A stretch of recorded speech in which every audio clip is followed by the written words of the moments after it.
Ủa chào mọi người mới vào à?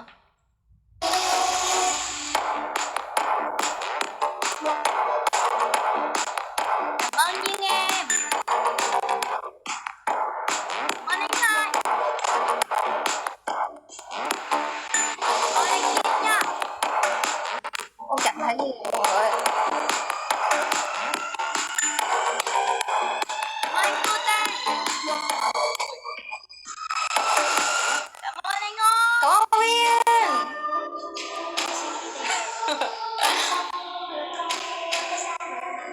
Cảm ơn 5 tuổi. Trời ơi, hay quá. Cảm ơn anh Hiếu.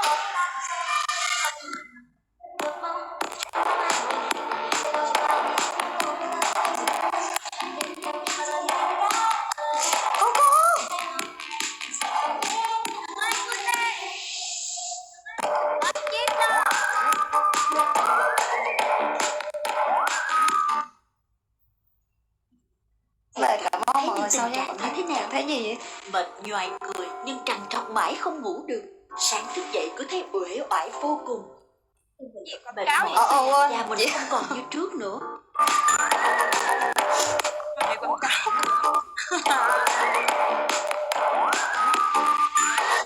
Nhỏ cái là hai chị em thi mà toàn cùng dư tờ không. Cảm ơn bé thôi.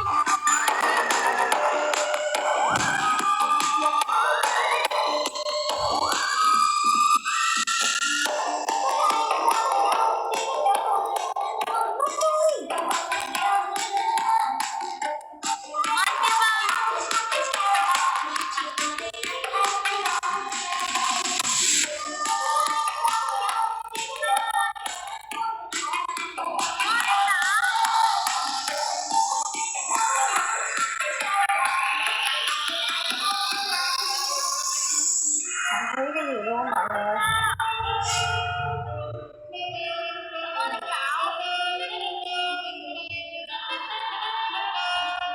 Nhiên không thấy gì Ren ơi.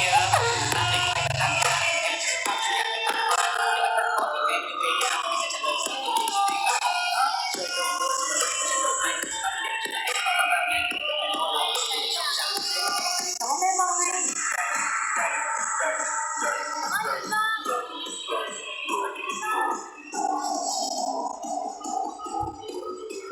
Cảm ơn cô cô em. Mọi người hãy cảm ơn mọi người sau nha. Thấy đường vậy.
Thấy được cái gì á?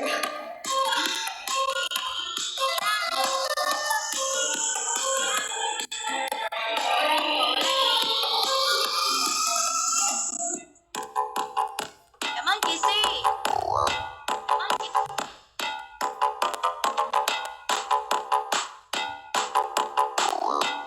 Bị anh đi. Có Viên. Ủa, con cảm ơn chú Chí Cường. Cảm ơn đại ca.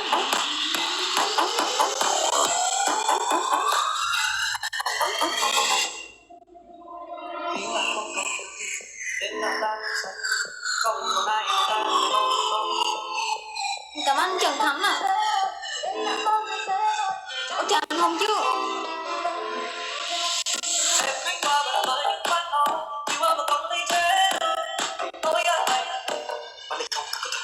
Cảm ơn con đi vô tuổi.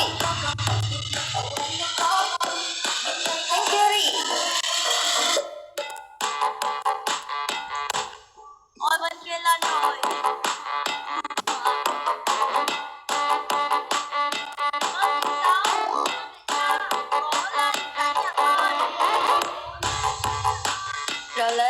thành chữ ri.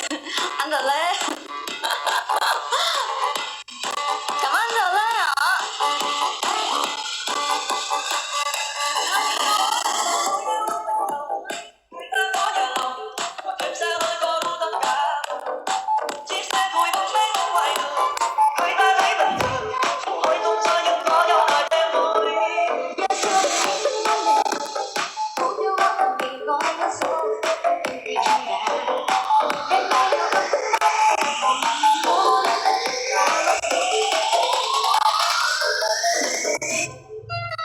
Cảm ơn anh Hoa.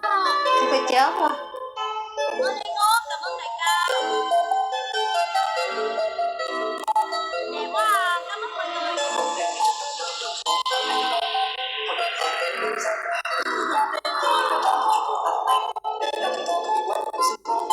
Cảm ơn anh Hoa. Ủa, cảm ơn đâu. Ủa, cảm ơn rồi Lê ạ. Cảm ơn nhất. Cảm ơn chị. Wow.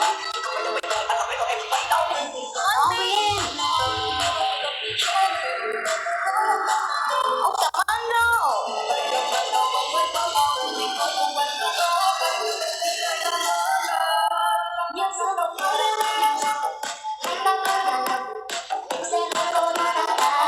Cảm ơn cháu.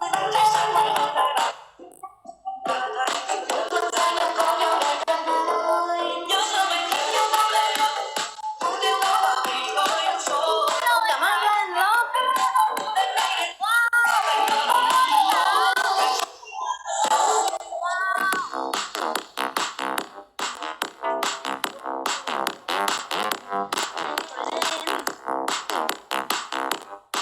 Ủa, cảm ơn bên trong Lê. Cảm ơn Lê lớp ạ.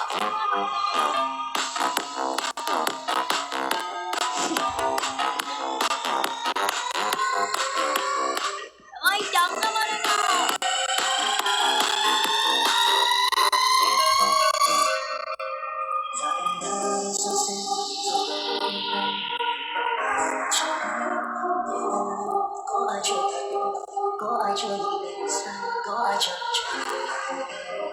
Cảm ơn rau.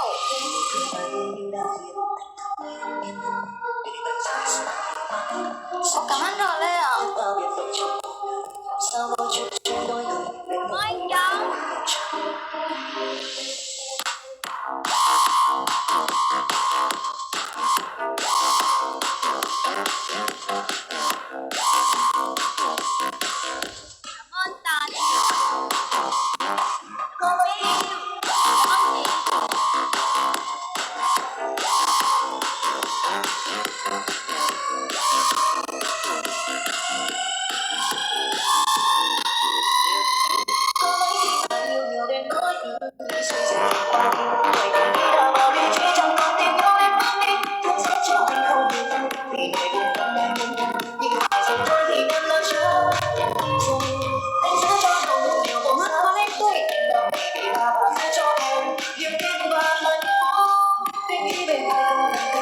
Cảm ơn rau ạ. Ủa, cảm ơn Thanh Tâm tôi.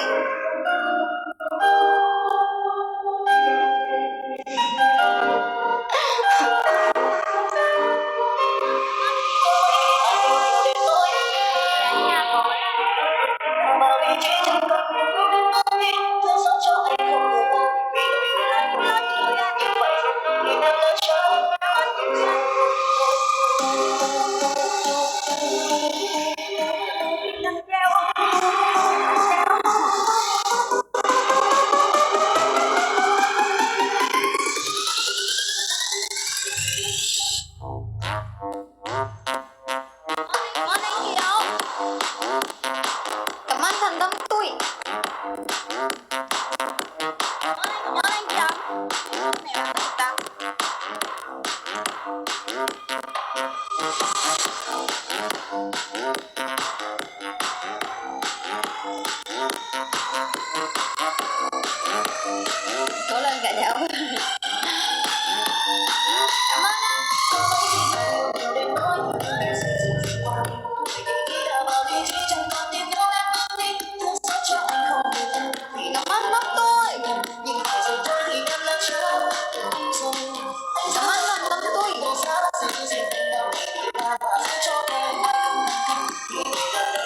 Anh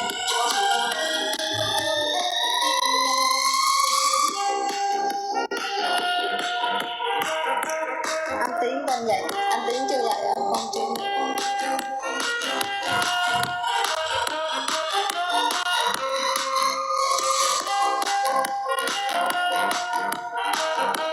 Mạnh mẽ lên em. Ô, cảm ơn rau nhiều à.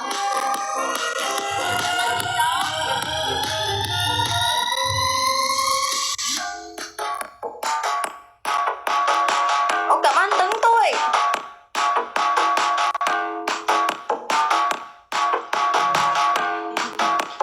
Ô, cảm ơn rau.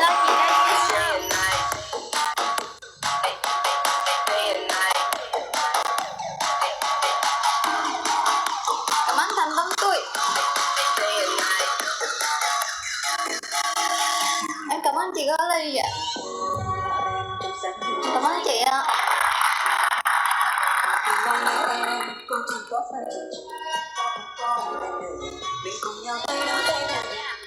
Em cảm ơn chị.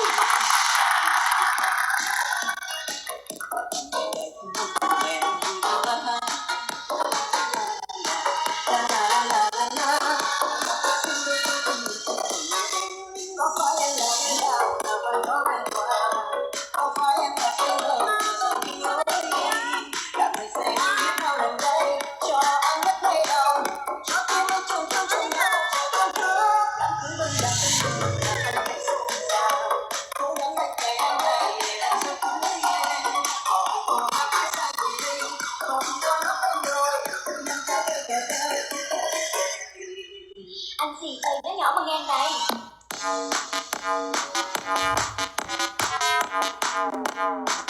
Cảm ơn bắp tôi. Cảm ơn rau. Ô, cảm ơn Tony Dương tôi. Anh xì ơi.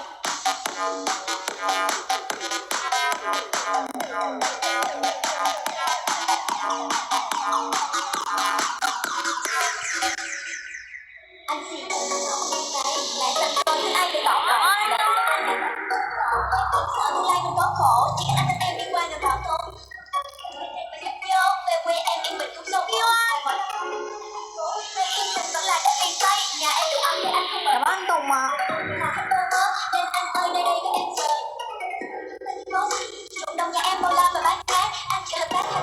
Wow, ngủ như con heo vậy. Em cảm ơn chị Golly ạ. Chưa nở kìa.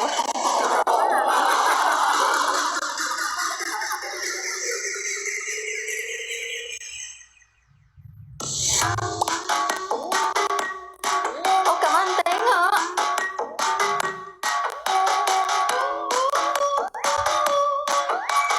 Mọi người phụ ơi mọi người. Cảm ơn chị Tracy. Ôi, đi lên.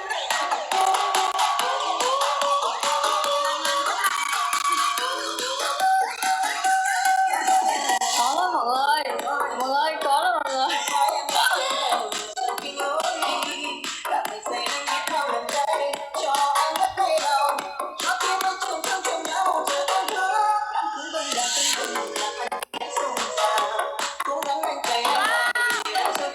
Cảm ơn